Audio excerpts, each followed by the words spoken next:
Welcome to the God is Not an Asshole podcast. If you are one of the many people done with religious dogmatism, hang on. You might sense transcendence, but your church or other faith community never seem to get off the ground. You realize that honoring your conscience means more than fitting in and keeping hard-to-explain rules? Hang on. You could probably think of the goodness in your tradition, and you tried your best to save that baby, but there's so much bathwater.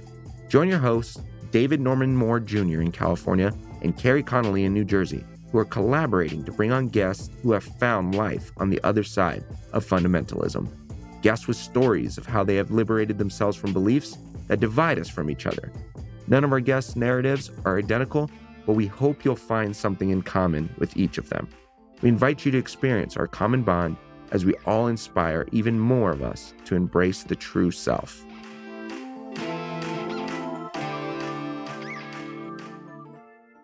Hey, everybody. You're going to be so inspired today. I am delighted to be able to share with you the voice of Anna Eskamani, whom I will introduce further for those who may happen not to know her. But let me just say that how we met this past September in Santa Barbara, our local Planned Parenthood affiliate, the Central Coast Planned Parenthood, led by the president and CEO, Jenna Tosh, whom some of you will have already met via this podcast if you didn't know her.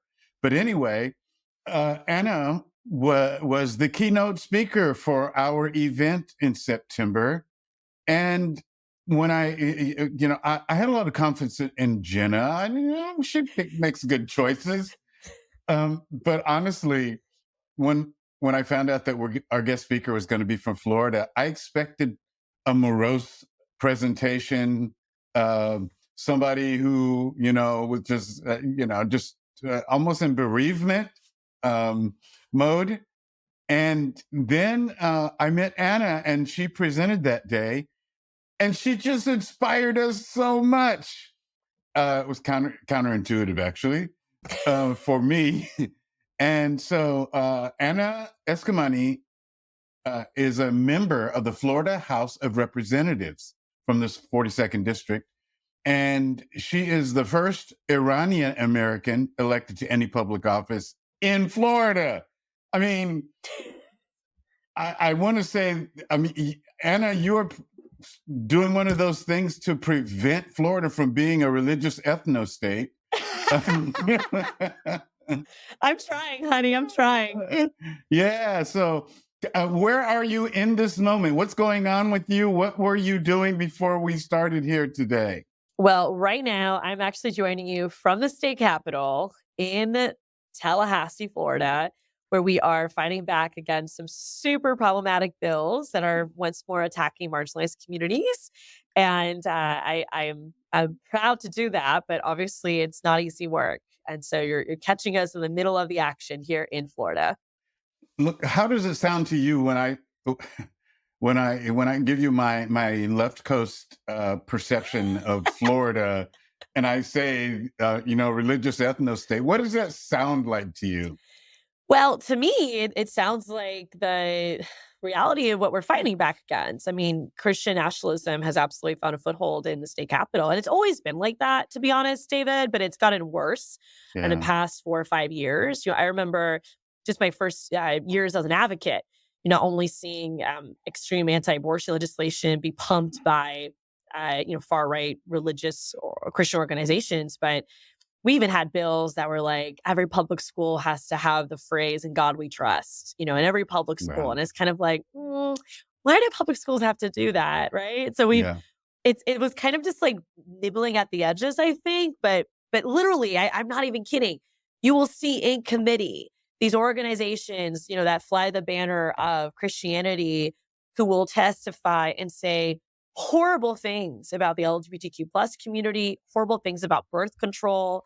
And they act as if they are the universal voice for every Christian in the country. And it's incredibly frustrating to see.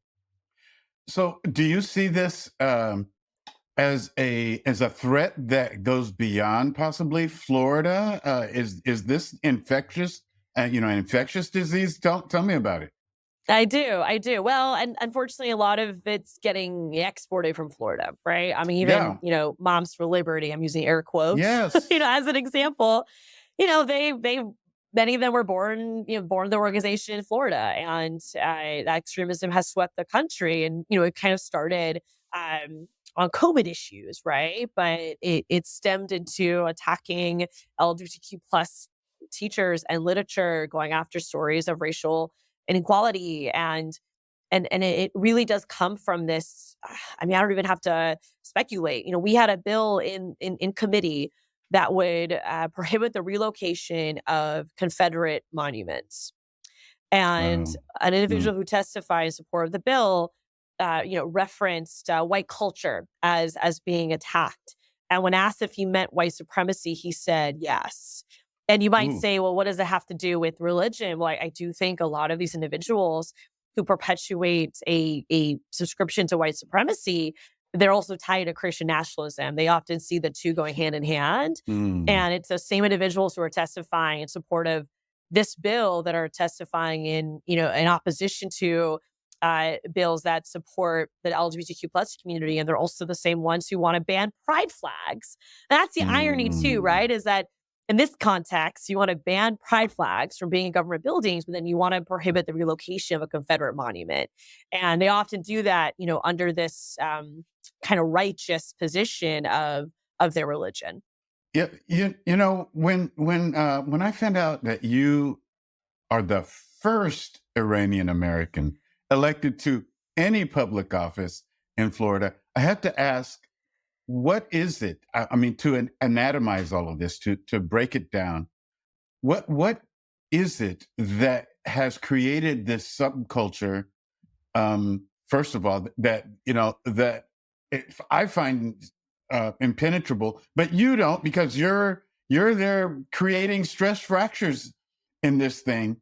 And first, that's my first question. And the second one is, how does Florida produce on the political scene inspiring voices like you, like Maxwell Frost? Right. You would think that you live somewhere else. Why are you so excited? Tell me.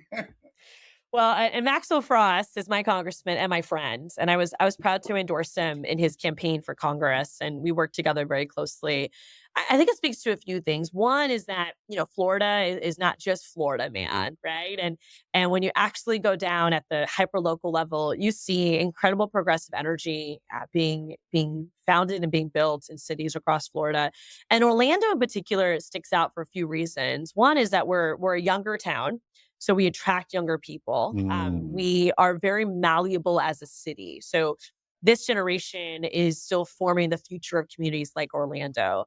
But a part of it too is our service driven economy means that there is a sense of commitment around workers and advocating for our workers. I think even Floridians who have been here for a long time empathize with the working class struggle, and we have been able to build progressive energy around things like labor movements, around corporate accountability.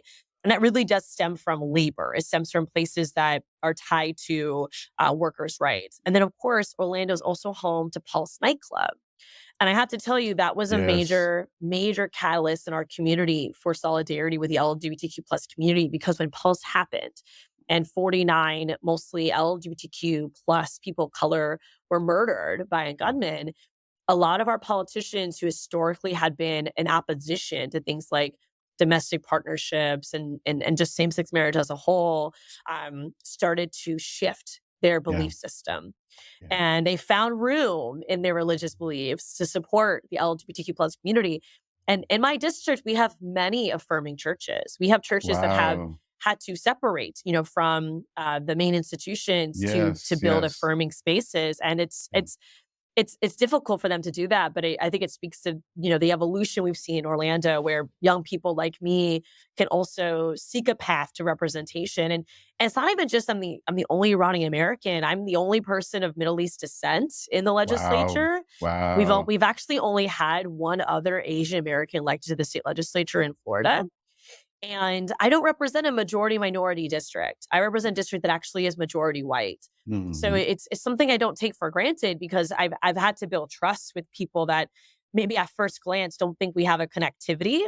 Yeah. But I have to tell you, my very first campaign, not only was I just vehemently targeted by my opposition and called everything under the sun, but many people would look at me and say, "Oh, well, my grandfather was an immigrant," or, "My best friend in college was Iranian. My first boss was Iranian." So you start seeing these like really beautiful recollections of one's past to Yeah. connect to the future, and that's the secret sauce I think that we have in Orlando is the vulnerability of people and this commitment to diversity that even the most extreme politician like can't shake from us. Yeah.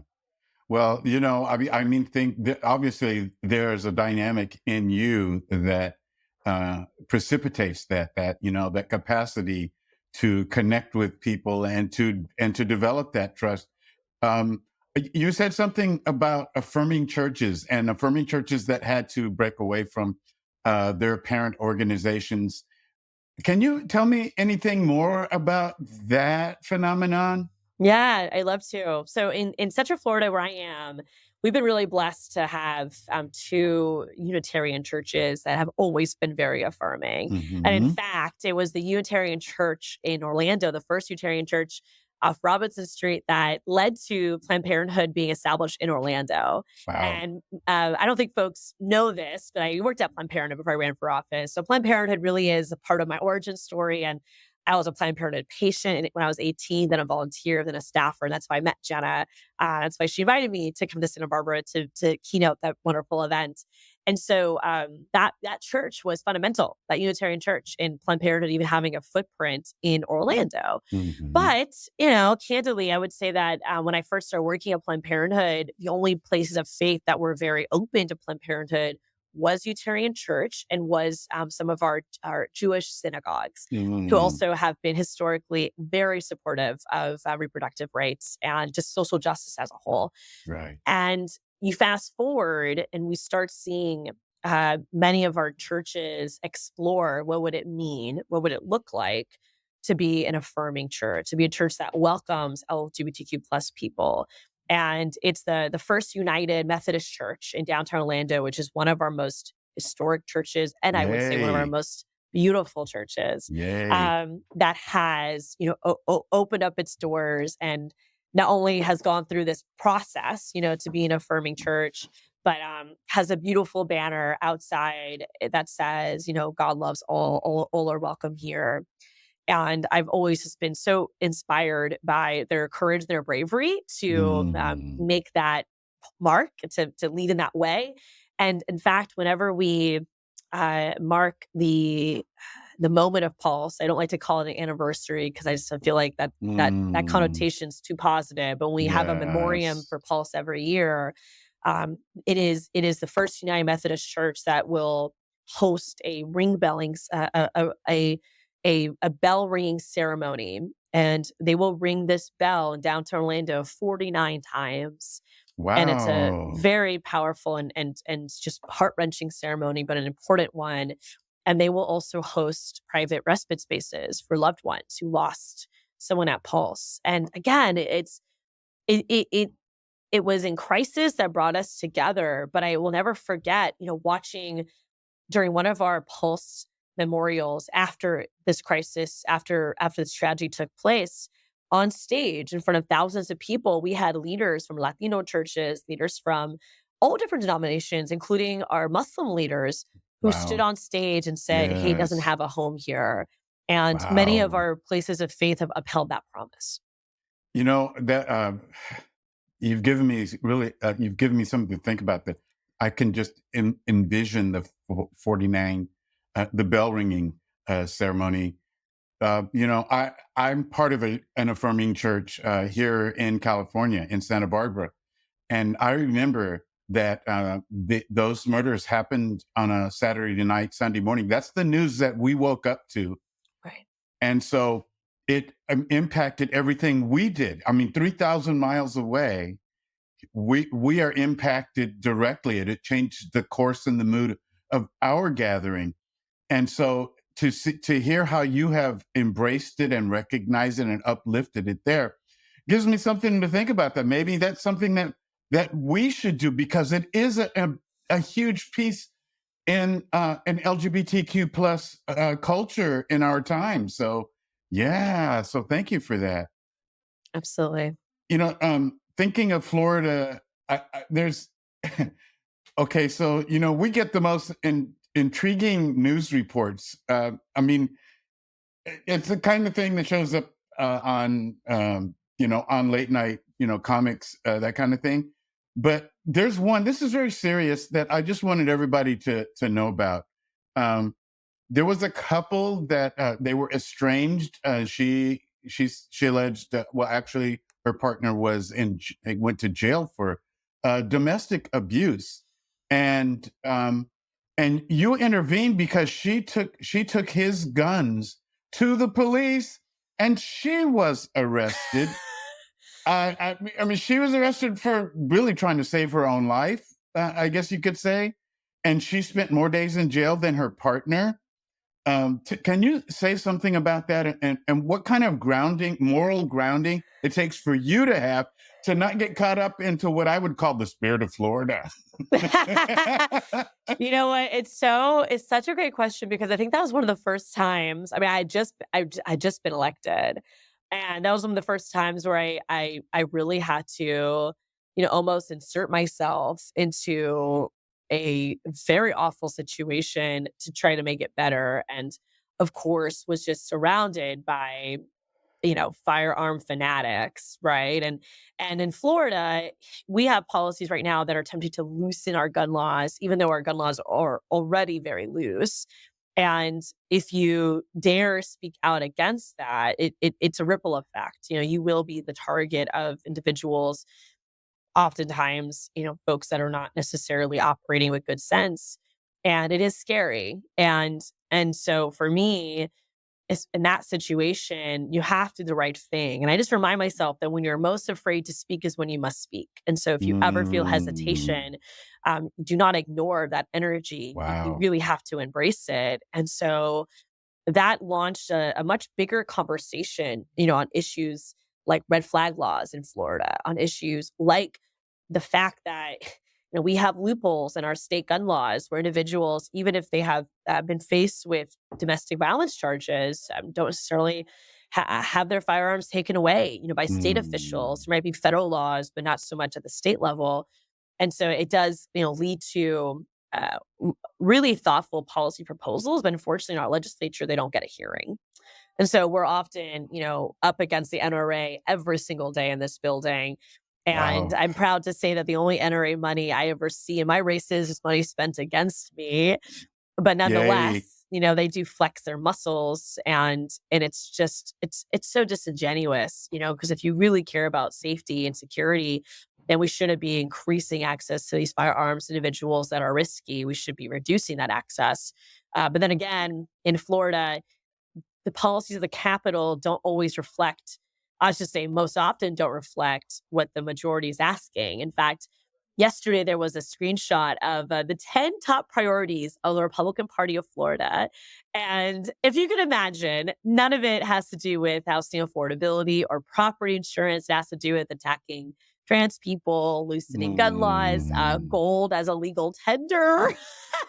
I mean, I'm okay. just like, how is this the priority, right? Like, of individuals that have a lot of power in our state. So, so that experience in supporting that, in my eyes, survivor, of violence, was incredibly important, but also, led to a ripple effect of different far right opposition that I've only seen expand, since my first years in office. So the only money that you ever see as it pertains to the NRA is spent on your opponents. Okay, tell me if you dare, Anna Eskamani, what is the NRA really? Oh my God. I mean, they're just, a mouthpiece for gun manufacturers from my perspective. It's all about making money. But you know what? it segues well into this larger conversation about, the role that unfortunately religion has played in the far right. Because when you look at individuals that are Second Amendment uh, devotees, they often talk about how it's a God-given right, to own a firearm, and I don't remember reading that anywhere in religious texts, right? Yeah.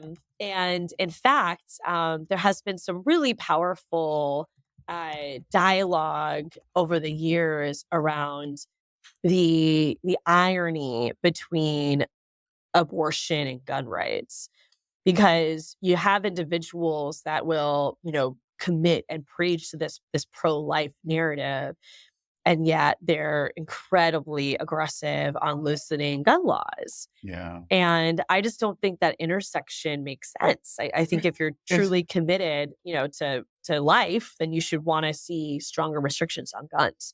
isn't Lucy McBath's story in Florida? Yes, Oh my goodness. 100%. Well, and Trayvon Martin, Yes. who was murdered just maybe 30 minutes away from my district in Sanford. Mm, And so again, it's incredibly frustrating to see what I consider to be a very perplexing, contradictory, expression of political beliefs. Because I don't see how it's consistent yeah. to be very aggressive in loosening gun laws while also saying that you are pro-life. I just do not think those two can be tied together. Where do you see Florida in a decade? Do you see yourself as part of some kind of reformation, not in a religious sense? Well, maybe kind of in a. I mean, how can you just discard religion, dismiss, But do you see a bright future? Tell me. I'm a very hopeful and optimistic person, and actually just thinking about um, the point I was just making around the intersection between gun rights and abortion access. It reminds me of Reverend Rob Shank, who Oh yes. often. Well, that's who I was thinking of when I mentioned Lucy McBath, because Yep, she was instrumental in his religious conversion, you might say, from absolutely. fundamentalism. Absolutely. I know he references it, as like his third conversion, and I do think Florida is going through something similar, right? I think that we are evolving as a state, and I think it's in large part due to powerful testimony and vulnerability of folks who are abortion seekers, of folks who have lost loved ones to gun violence, and it also just ties to, people's own self-interest, candidly. I often remind fellow advocates that, part of our long-term success has to be connecting a person's self-interest to the collective good. Yeah. Because at the end of the day, populist policy that are grounded in empowering people, meet both demands. They help make your life better as an individual, but there also is a ripple effect for others. And I think about something like the minimum wage. So Florida voters overwhelmingly supported in 2020 a $15 minimum wage by 2026, which I would argue is kind of slow, but that Yeah. was what the Yeah. proposal was. While Just also just to voting be talking about it in Florida is 100%. So they approved this ballot initiative, which requires 60% of the vote, while also voting for former President Trump. So both those mm, issues won at the same time. And so it raises an eyebrow, because I'll tell you, Florida Republicans have historically been oppositional to any minimum wage at all. In fact, Governor Ron DeSantis rallied against it, so did other Republicans, and yet it still won. And so that tells me that there is a symbiotic relationship here that can tap into other issues. And I look at reproductive rights as another example. We are working to get reproductive rights on the ballot in Florida this November, and the polling for it looks really strong. And it's sure. not even just polling, even on numbers. We had to collect nearly 1 million verified signatures to get this on the ballot, and 150,000 signers were registered Republicans. So I'm very hopeful for the future of our state, but Wow. because of this inevitable shift, right, and what Yeah. people expect from their politicians, our Republican colleagues have dug their heels in deep in trying to prevent that change by putting indoctrination to our schools, whether it's through banning books or censoring free speech. I mean, literally, the state of Florida has admitted in court that public schools are not meant to be places of academic freedom. They're meant to be places for the state to exert their influence and their Mhm. agenda. So that type of, political, orthodoxy, setting that orthodoxy into the classroom is clearly designed to try to shift the inevitable. You have the inevitable Generation Z and Generation Alpha coming to positions of power in 20, 30 years from now who carry very different political beliefs than those in charge today. So when that shift is inevitable, you know that those who benefit from the status quo are going to use every tool they can to stay in power. So we are in a generational struggle right now. We're in a cultural struggle right now, and I'm a firm believer that, no, there doesn't have to be a struggle. Like, that struggle is born out of resistance to change. And I am someone who Mhm. embraces change, and we Yeah. should be welcoming new ideas and new positions. Don't look at power as a scarce resource. Look at power as infinitely available. Human dignity does not have a cap to it, Wow. right? So I'm trying to teach that to my colleagues, but when we operate in this zero-sum game mentality, Yes, yes, then of yes. course you're going to see a manufactured fight take place on issues that are going to endanger marginalized people. Let me first of all, I want to say to all of our listeners that if you want to know more about Rob Schenck and his story, um, just go back a few weeks in our podcast because we hosted him here. But I do want to ask you, Anna, uh, before we um, just not well, Angela Davis was asked. She was asked why there was so much of an integration of global resistance to this power hoarding that you're talking about in her generation, her youth, in the 60s and 70s, and how it seems to not be the case now, especially in the US. And her response was, what was the right wing in my youth has shifted, and now the left is the right of my era. The left is the right of my era. The right has gone farther right. And so, I mean, how can you have hope when you're Yeah. looking at a culture that has shifted like this, Anna? Yeah, I mean, it's a fair point. It's so interesting because it reminds me of, some of the commentary on the US Supreme Court over the years of how, the justices never really moved in their political position because people in the greater political environment went so far to the right that, the moderate justices looked more left, right? Mm, And so I think it really does speak to evolution of the political landscape and just the importance of being true to your values. I've never actually really liked labels. I don't think labels mm, really capture someone's div- diverse and you know evolving self. At the end of the day, we lead yeah. with our hearts, we lead with our heads, and over time, our Mm, experiences impact who we are and what our perceptions are. And so, I do think it's important to just stay true to your values, and whenever possible, inspire people with that emphasize. Like, don't inspire people to fit a certain party position. Inspire people to reflect your values. And that's what gives me hope in Florida, is because I'll tell you, I swung my seat. So when I ran for office, it was Republican seat, and I mhm. swung it to Democrat. And I did that because we earned the support of people that are very different from me. Sure. And over time, there have been folks who campaigned aggressively against me in 2018 that last cycle requested yard signs. And I see them as friends today. So I think a part of it too is just, letting go of ego. Again, don't operate like it's a zero sum game. Operate, in a place of infinity and abundance. Mhm. And you try to find joy where you can, Okay, because where I does mean, that come from, Anna? Where does that come my from? joy so my joy comes from, first of all, living my mom's wildest dreams. So my mom passed away when I was Mm, 13, and I miss her so much. I mean, even just this past week, we had some family from her side of the family, spend time in Orlando with us, and it was really, really powerful. I mean, it was my grandmother, who lives in Iran most of the year. She's 90 years old. She traveled by herself and is with us in Florida right now. She's a devout Muslim and, follows a very strict diet, a very strict belief system. And so uh, she prays for me and my family every single Mm, day. And like, wow.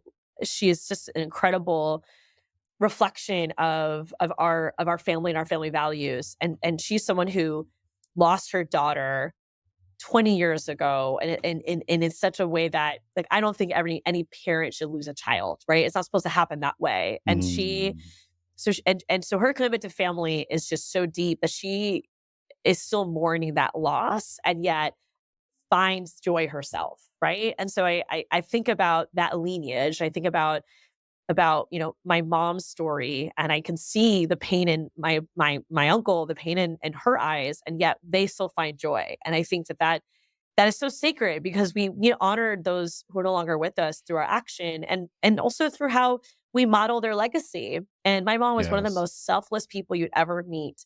She never got a fair shake at life, and yet she still finds times to laugh, to have joy. We had no money growing up, and yet we had so much love. And I just, again, I Mm, think about that infinity, that abundance of joy that yes. I experienced as a child, that my mom would want me to continue to express and to share with others, even those Yeah. who disagree with me. I think there's still moments to find joy in that. And so that's where it comes from. And I just think that joy is something every person should experience, regardless of what brought them here. And I try really hard to model that in my day to day. You're talking, Anna, about your inheritance. And, I mean, Mm, I really connect with that because that's my relationship with my parents, my ancestors. I don't look at, things, the capitalistic inheritance right. so much, but this is a spiritual inheritance that you've received. You used the word joy as you were talking about that. I mean, joy. I mean, what is more valuable than joy? And that's what's been passed down to you. But not only has it been passed down to you, Anna, I see you imparting it to your constituency and beyond. So, what would you say as we get ready to, wrap this up? What would you say? I mean, take the essence of who you are and your inheritance. What would you say to not just us who are in California, but to everybody? What would you say to everybody, first of all, in the country, and then secondarily the world?